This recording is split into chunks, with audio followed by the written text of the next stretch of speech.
صلاح الأمين.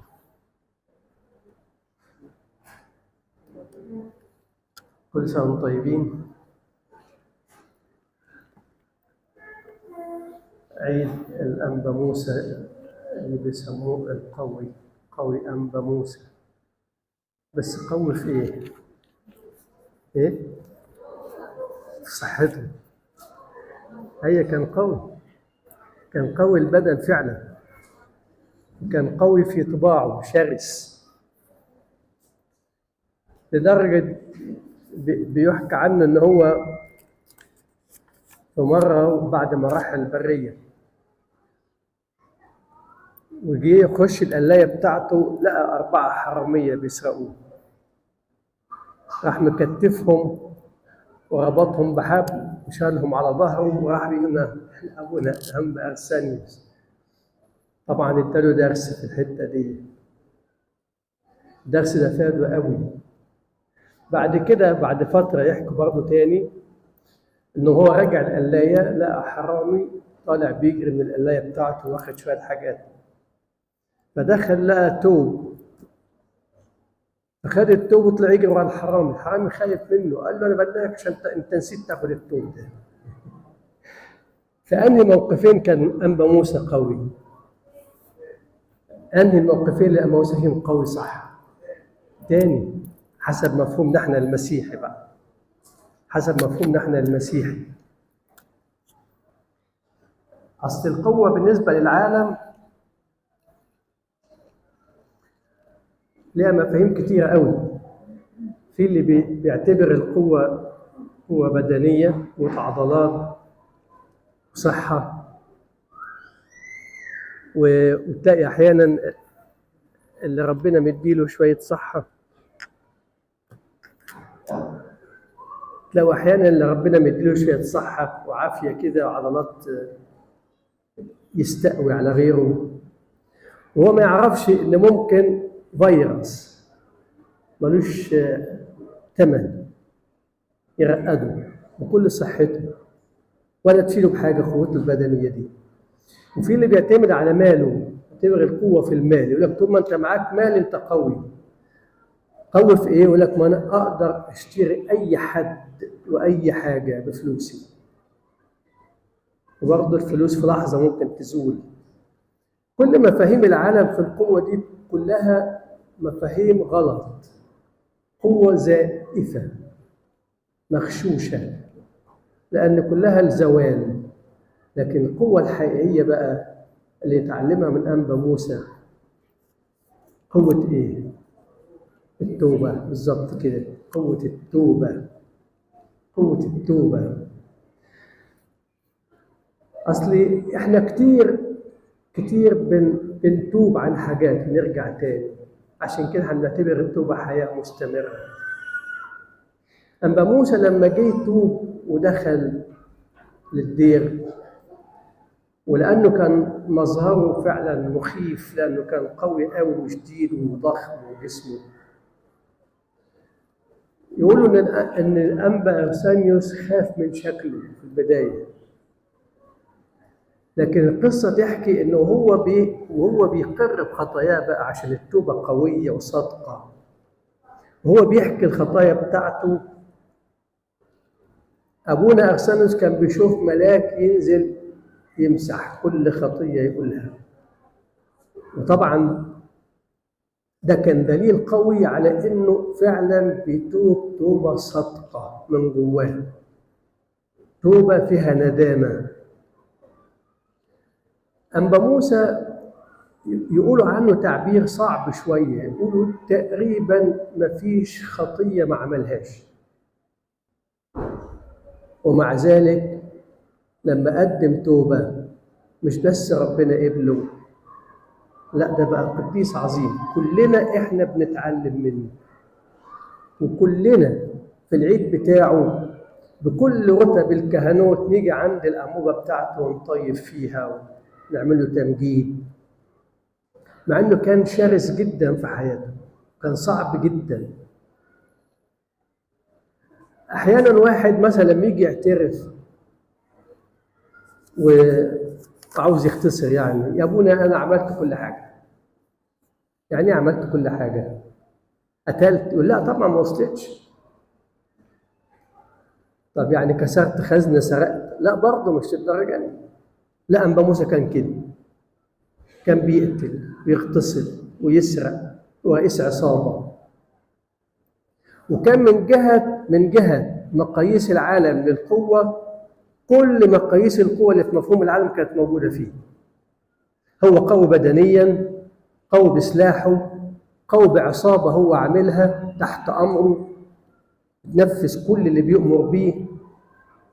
الناس كلها كانت بتخاف منه. ومع ذلك بقى لما اتغيرت حياته اكتشف ان كل ده كان منتهى الضعف مش القوه. والقوه الحقيقيه بتاعته بقى لما جات له المراه اللي كان بيغلط معاها، اللي كان عايش معاها في الخطيه، او واحده منهم يعني. فضلت تدور عليه ما كانتش لاقياه. لما عرفت مكانه راحت له في البريه. كانت المقابله بتاعته معاها مقابله قويه قوي. يقول لها اللي انت بتسال عليه ده مات، اللي قدامك ده واحد تاني. توبه قويه. التوبه القويه اللي هي بتبقى صادقه قوي، شديده قوي، بعزم قوي، بنيه عدم الرجوع تماما. طب افرض واحد ضعف مره كمان ووقع تاني، ربنا يقبله؟ يقبله؟ اه يقبله طبعا. لأنه هو قال وعد جميل قوي وما استثناش فيه حد. قال من يقبل إلي لا أخرجه خارجا. ما استثناش، ما قالش ما عدا كذا، ما عدا اللي كان جالي 5 مرات مثلا ولا 100 مرة. لكن الشطارة في التوبة إنه الواحد لما يتوب عن خطية ما يرجع لهاش تاني. هيخطف خطايا تاني، يرجع تاني يتوب عن الخطايا التاني، حتى وإن كان بيقع في نفس الخطية أكتر من مرة. بس لما تكون التوبة جواه صادقة، هو فعلا عازم إنه يتغير، يمسك في الآية اللي بتقول لا تشمتي بي يا عدوتي لأني وإن سقطت أقوم. أنبا موسى جه في يوم، في ليلة، حربته الأفكار الشهوانية، فراح طلع جري على الأب الروحي بتاعه، شجعه، صلى له وقال له ارجع ليتك. رجع جات له تاني الافكار، راح جاي طالع تاني على ابوه. قعد 11 مره في ليله واحده. ده الانبا موسى اللي احنا بنعتبره نموذج للتوبه.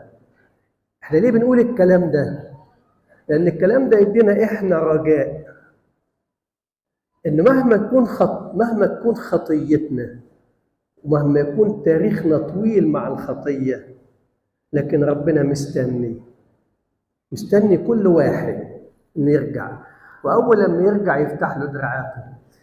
بل واكتر من كده، ربنا مش بس مستني، لا ده ربنا بيبادر. هو اللي بيسعى، هو اللي بيدور على الانسان، حتى الانسان وهو بعيد وهو خاطئ.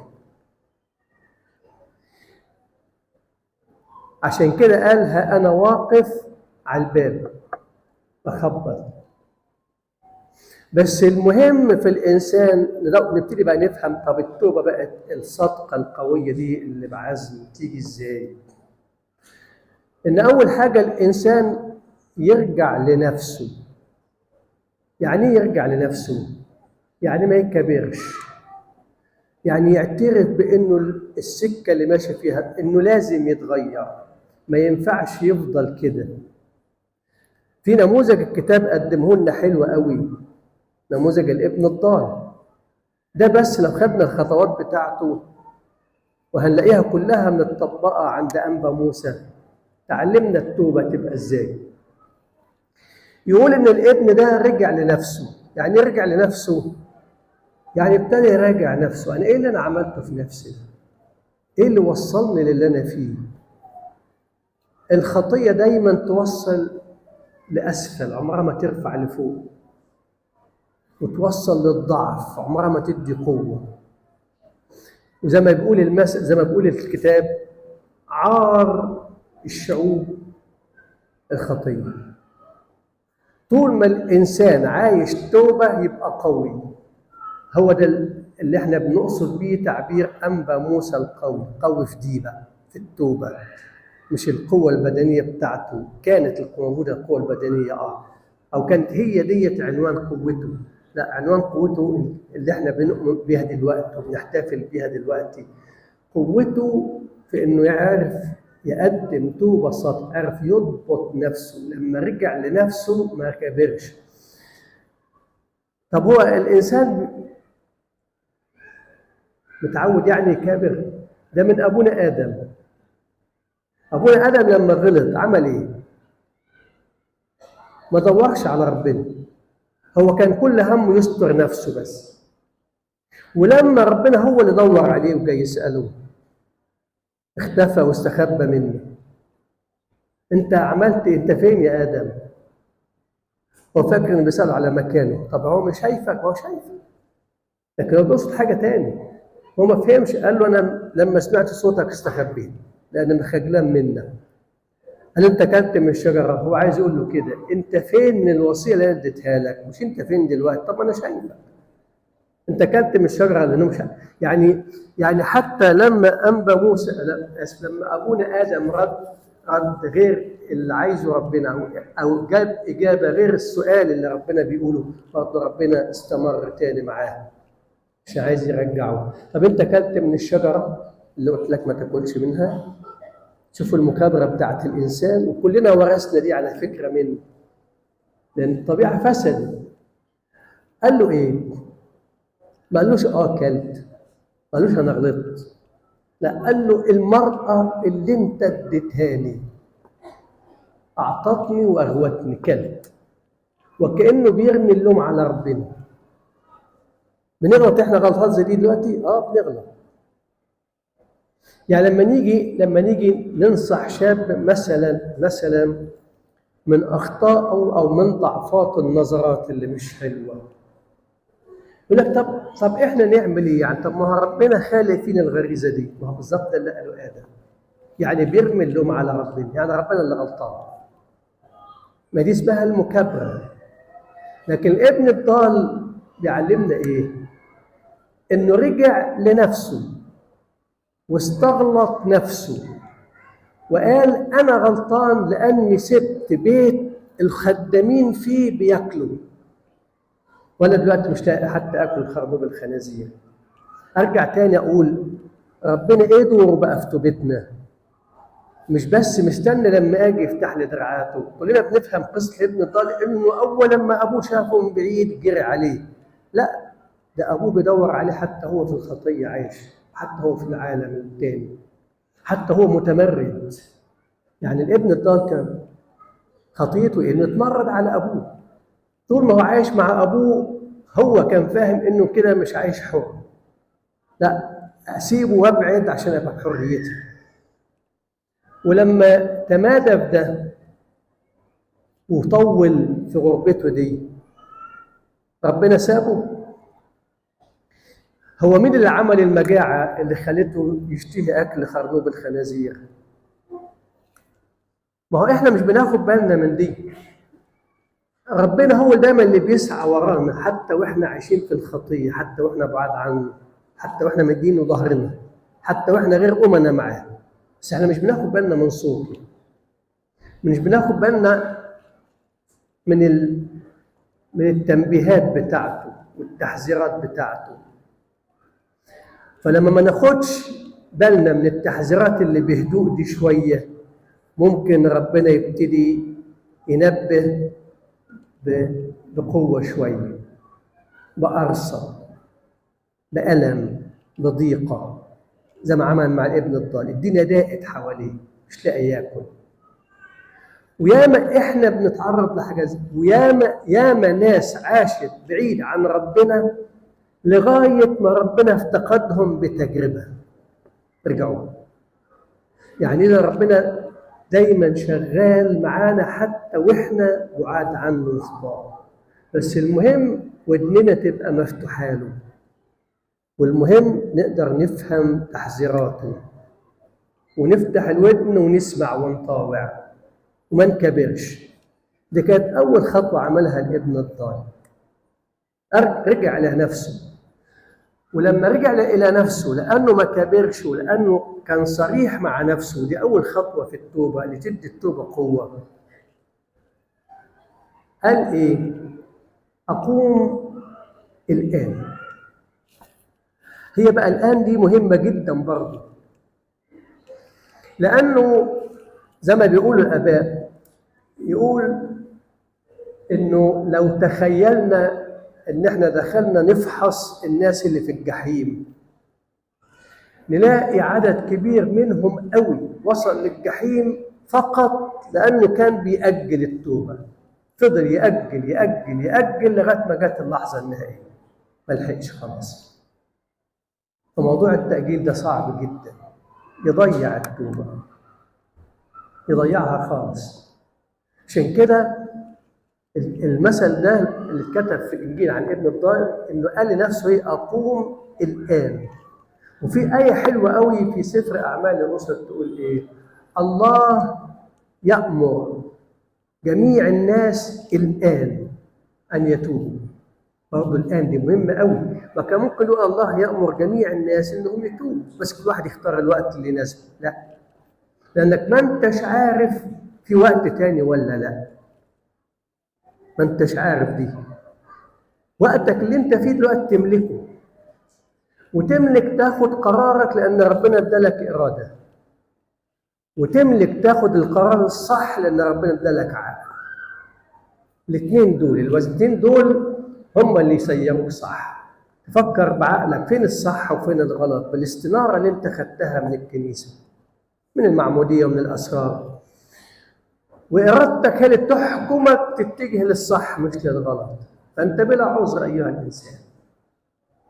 عشان كده الآية تقول الله يأمر جميع الناس الآن أن يتوبوا. طب يا رب لما هنفذ الكلام ده هنفذه بالحرف الآن، أنت هتكافئني بإيه؟ يقول متغاضيا عن أزمنة الجهل. هعتبر لك كل اللي عملته كأنه جهل. شوف قد إيه حنية ربنا، مش مع إن فيها خطايا تقيلة، في خطايا تقيلة وخطايا عادت فترات طويلة مع الخاطئ ده، لكن يقول هعتبره لك جهل. الله يأمر جميع الناس الآن أن يتوبوا متغاضيا عن أزمنة الجهل. وهو نفسه على الصليب ما هو برضه اعتبر حتى اللي صلبوه نفسهم هم بيسمروا في ايديه، وقف على الصليب بعد ما اترفع الصليب يقول له يا أبتاه اغفر لهم لأنهم لا يعلمون جهلي. يعني كأن ربنا بيعتبر كل أخطائنا وخطايانا جهالة، بس ارجع وهو مستعد يحسبها لك جهالة ويقبلك مهما كانت وحشة، مهما كانت وحشة، مهما كان زمانها طويل، مهما كان زمانها طويل، مش هيرفض ومش هيقعد يعاقب ويحاسب فيك. في أكتر من إنه ممكن الواحد في شدة ضيقته يجدف على ربنا ويغلط في ربنا وينكر ربنا. طب واحد لما يعمل كده ويجي يرجع يندم، يقبله ولا ما يقبلهوش؟ يقبله ولا لا؟ في نموذج عندنا، في نموذج في الكتاب. مين؟ عندنا القديس بطرس الرسول. مش الكتاب بيقول انه في اخر مره لما الجاريه رجعته لا انت من تبعه، يقول حلف وجدف ولعن اني لا اعرف هذا الرجل. في اكتر من كده؟ ايه اللي عمله السيد المسيح لما رجع جلده؟ قال له انت ما تنفعش تاني؟ لا، ده هو اللي راح لغايه عنده السيد المسيح، راح لغايه عند بطرس وبعتاب خفيف وبسيط قوي. يا بطرس انا بفكرك بس، انت بتحبني؟ خلاص ارعى غنم، بالبساطة دي. لأن أنا شفت توبته في دموعه عند الصليب. بس ربنا مش عايز غير توبة يغير على طول اتجاهه معاك، أو على طول يفتح لك حضنه مهما كنت. ده أنت لو أنت في عز الخطية، مش كمان بعد ما عملت، لو أنت في عز الخطية وضميرك صرخ عليك ورفعت قلبك وأنت في الخطية، تقول يا رب أنا حتى خجلان أرفع وشي ليك، يقول لك وأنا فاتح لك حضني، بس قوم. والآن الله يأمر جميع الناس الآن أن يتوبوا. يعني إذن اللي بيضعف التوبة تأجيل، واللي بيضعف التوبة المكابرة، إن الواحد مش عاوز يعترف إنه غلطان. لكن لما الإنسان يمشي بالشكل ده يبقى أمين مع نفسه، ويبقاش مكابر ولا بيتمرد، ويبقى صادق في توبته وينفذ في الحال، تلاقي على طول ربنا يستجيب.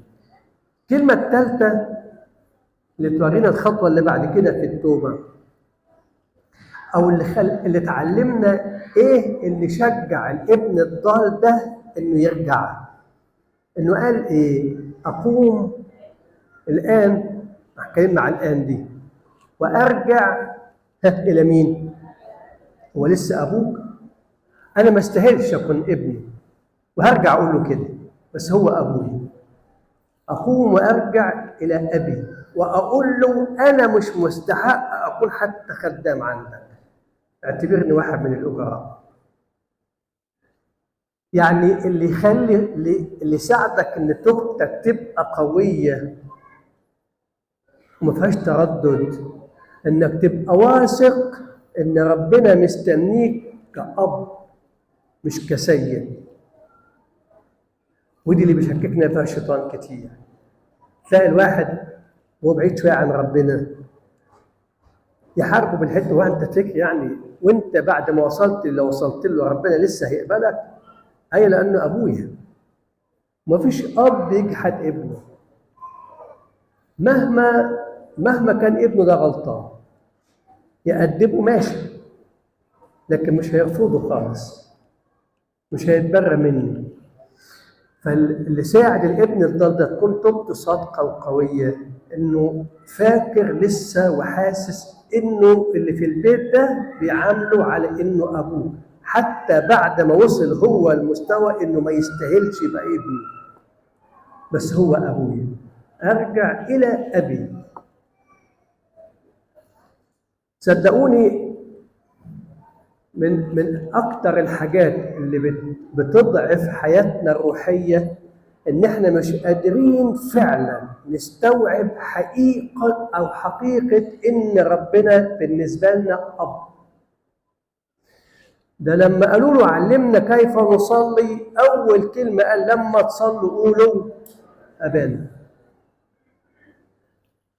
بس احنا ليه ما بناخدش بالنا؟ طيب يعني عاوز يقول يا حبيبي انت عاوز يبقى ليك صله بيا، ما هو الصلاه دي صله، عايز يبقى ليك صله بيا لازم تخلي صلتك دي مبنيه على اني انا ابوك.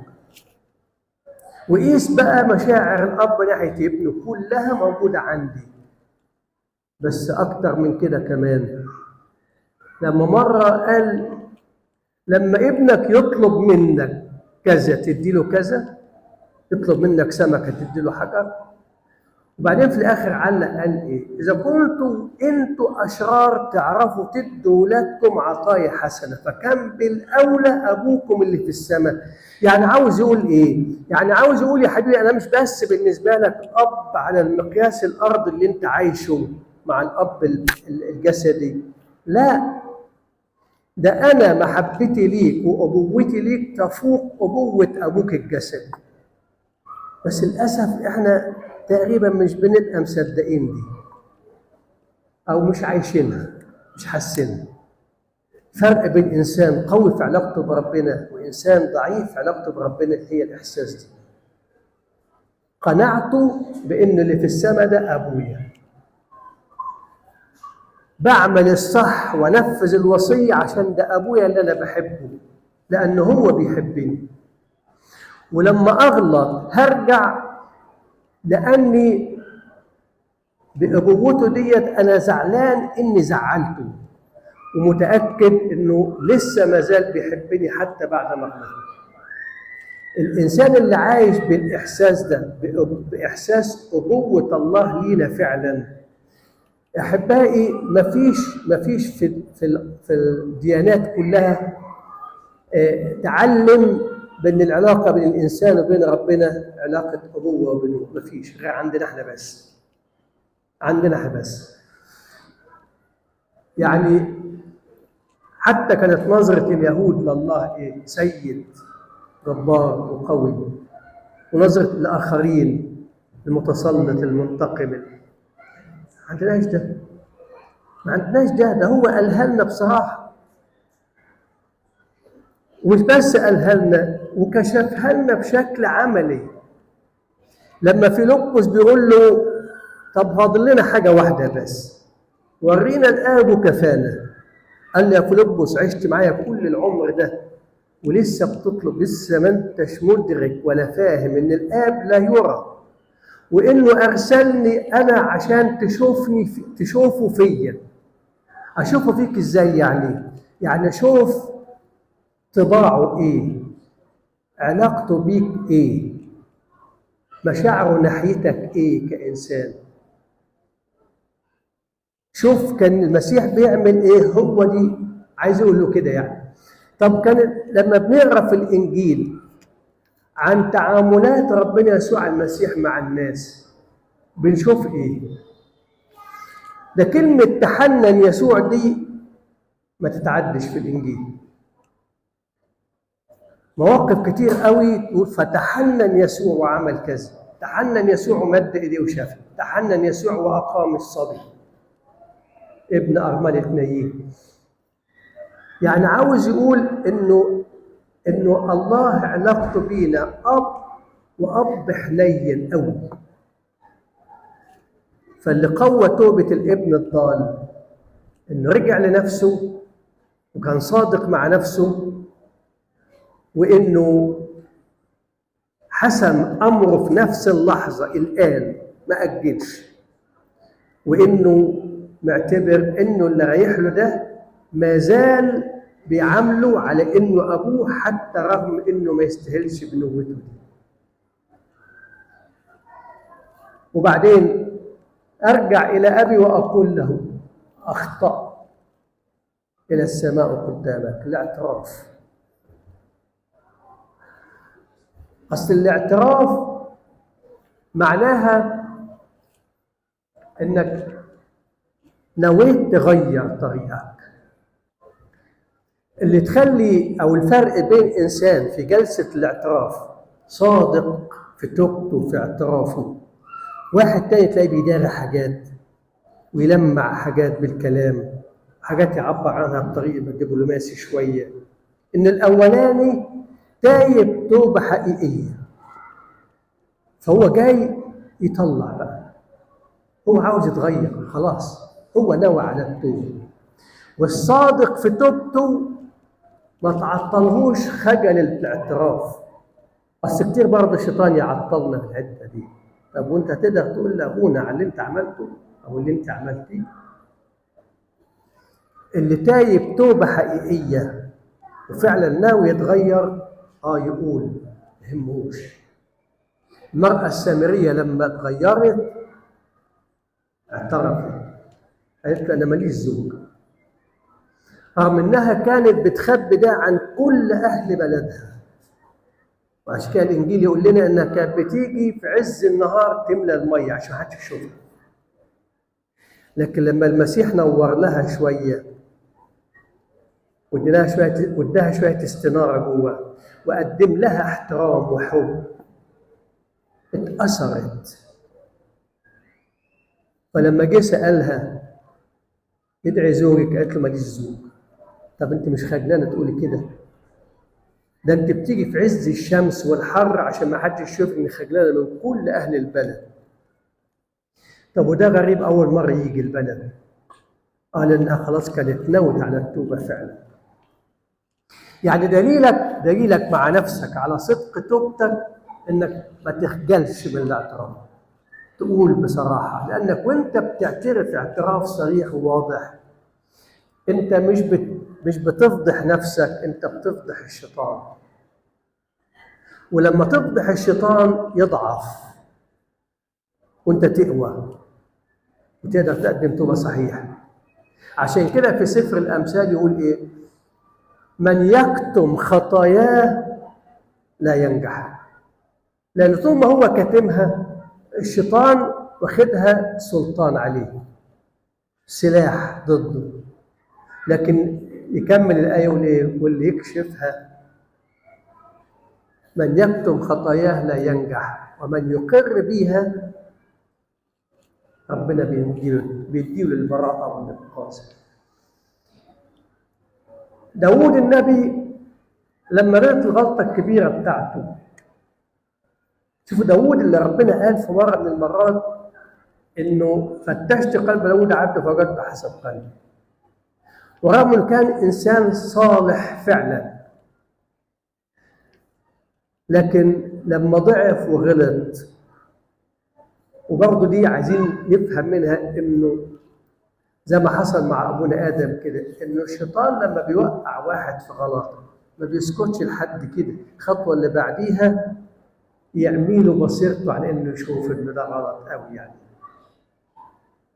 داود حتى ما فكرش إن اللي عمله ده خطية.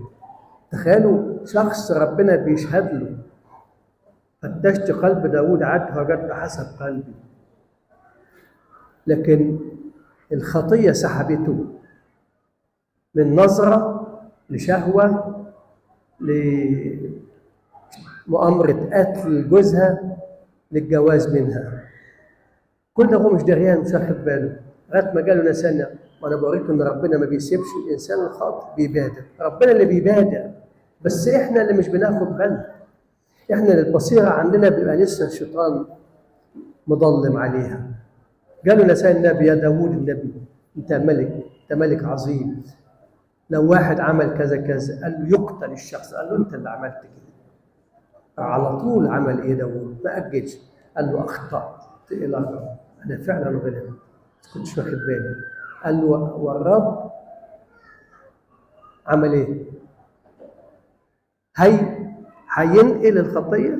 لا، قال له الرب نقل عنك خطيتك فعلا خلاص. من لحظه ما انت حسيت بغلطك وندمت عليه واعترفت بيه، ربنا سابه لك على طول، نقل عنك خطيتك، نقلها لحسابه.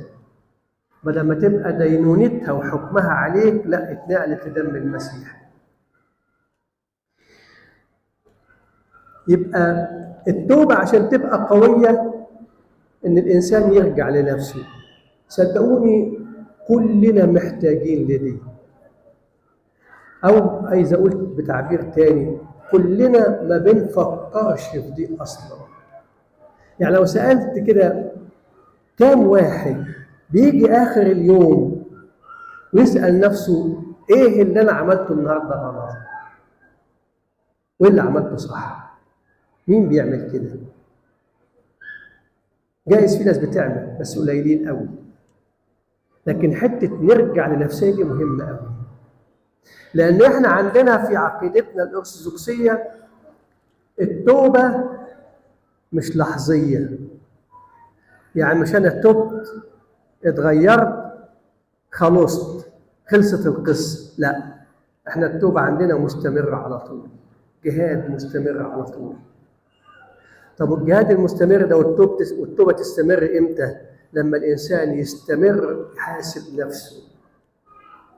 احنا ممكن لما تسأل واحد فكرت تعمل دي؟ يقول لك عمري ما فكرت فيها. ده مش بس كل يوم بيعمل كده بيعمل، ده يمكن ولا عمرنا بنفكر فيها أساسا. لا، محتاجين قوي. صدقوني يعني صعب إن إنسان يتغير أو ينمو وهو ما بيعملش كده، ما بيديش نفسه فرصة يقعد يراجع نفسه ويحاسب نفسه، لأن دي أول خطوة. ده احنا حتى واحنا رايحين نعترف لا، احنا بنشوف في الاعتراف فقط. هو ما صدق جه لقى ابونا موجود، او ابونا مديله ميعاد، هو جاي على الميعاد ودخل، واللي فاكرهم في دماغه بيقولهم. طب هي دي توبه حقيقيه وجلسه توبه صحيحه؟ التوبه الصحيحه الحقيقيه انك لازم تكون قعدت تحاسب نفسك قبل ما تيجي تعترف، وتراجع وتكون دقيق مع نفسك وامين مع نفسك وغير مجامل لنفسك. لو عملت دي، لو انت منتظم تعمل دي، بلاش كل يوم بس كل فتره، هو ده اللي يعمل لك النمو. ولو كل يوم يبقى النمو اكبر واقوى، لانك كل يوم بتراجع نفسك، تشوف الاخطاء بتاعت النهارده. طب يا رب ساعدني ما اعملهاش تاني بكره. وبعدين تسال نفسك، طب عملت ايه النهارده بقى يفرح ربنا؟ عملت ايه حلو النهارده؟ عملت ايه فيه تطبيق للوصيه؟ انهي وصيه عشتها النهارده؟ راجع. ممكن تلاقي نفسك فعلا ولا افتكرت ولا وصيه ولا عملت حاجه تفرح ربنا طول اليوم. طب يا رب ساعدني بكره افرح قلبك. لو بتعمل كده وتيجي تاني يوم، انسان يا رب اللي حصل لغايه امبارح. وعلى فكره دي مش فكره جات دلوقتي، لا، دي الكنيسه حاطه دي، بس برضه ما بناخدش بالنا. بنصلي بيها كل يوم، نقول له كده اول ما نقف نصلي: فلنبدا بدءا حسنا. كأني بقول لربنا لغايه دلوقتي يا رب انا ما ابتديتش حسنا، ابتدي لي من دلوقتي. وبعدين اكون راجعت نفسي امبارح، عملت الحساب بتاع نفسي دوت، وبعترف لك على كل اللي عملته امبارح، ساعدني ما اعملش حاجه منه. وبعترف لك ان يمكن عملت حاجه واحده بس كويسه، خليني النهارده اعمل حاجه تفرح قلبك.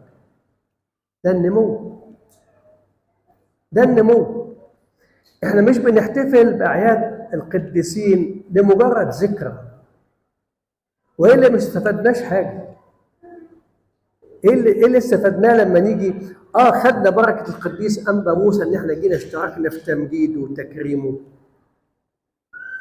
لكن مش ده حتى اللي عايزه انبا موسى مننا. هو عايز يفرحه اكتر ان احنا نطلع من نهضته، نتعلم منه ونحاول نقلده.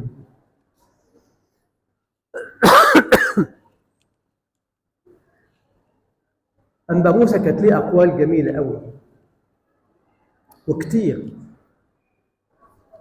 يعني اقول لك كده بعض اقواله للبين.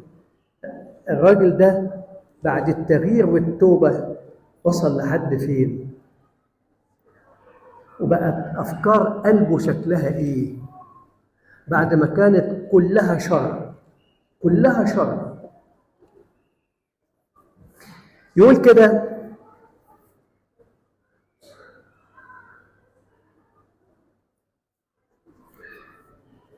ليه اقوال كتير بس هناخد بعضها يعني. يقول: كمثل بيت لا باب له ولا اقفال، كذلك الانسان الذي لا يضبط لسانه. عايزين نتعلم منه كان بيدقق ازاي. كان من الحاجات اللي بيدقق على نفسه فيها قوي اي لفظ يطلع من لسانه، وطلع بالحكمه دي. يقول: الانسان اللي ما بيضبطش لسانه ده، سايب لسانه يتكلم يتكلم وخلاص، عامل زي بيت لا ليه باب ولا ليه اقفال مقفوله، اي حد يخشه، فتلاقي اللسان على طول شغال، وما يعرفش ان اللسان ده يضرم زي ما قال القديس يعقوب الكون ويضرم من جهنم. تخيلوا اللسان الصغير ده، العضو الصغير ده، واللسان ده هو اللي ممكن يوصل الانسان لجهنم، لانك بلسانك او بكلامك يحكم عليك.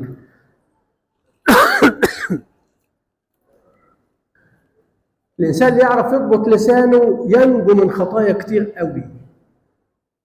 وينجو من الهلاك. يكفي إنه ينجو من إدانة الآخرين. والكتاب بيحكم لا تدينوا لكي لا تدانوا. إذا العكس صحيح، بالدينونة التي بها تدينون تدانون. اللي بيعرف يضبط لسانه يحفظ نفسه من الإدانة. اللي يعرف يضبط لسانه ما يطلعش الغلط كتير منه.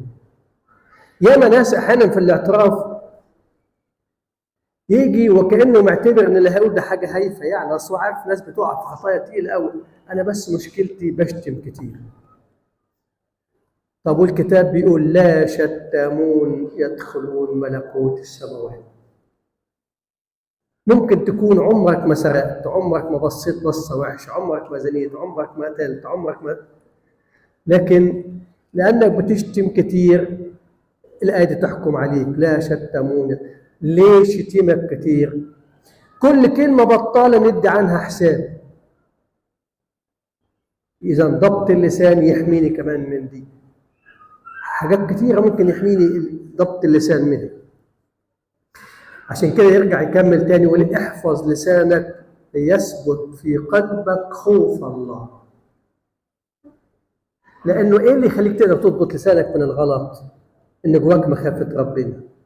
لما يجي واحد مثلا يكون واخد تدريب يتوب عن الإدانة، وبعدين يلاقي نفسه في موقف حد بيحكي له حاجة وهيبتدي يطلع كلام يدين بيه الشخص اللي جت سيرته دوت، بس يفتكر إنه بيدرب نفسه على عدم الإدانة ويضبط لسانه.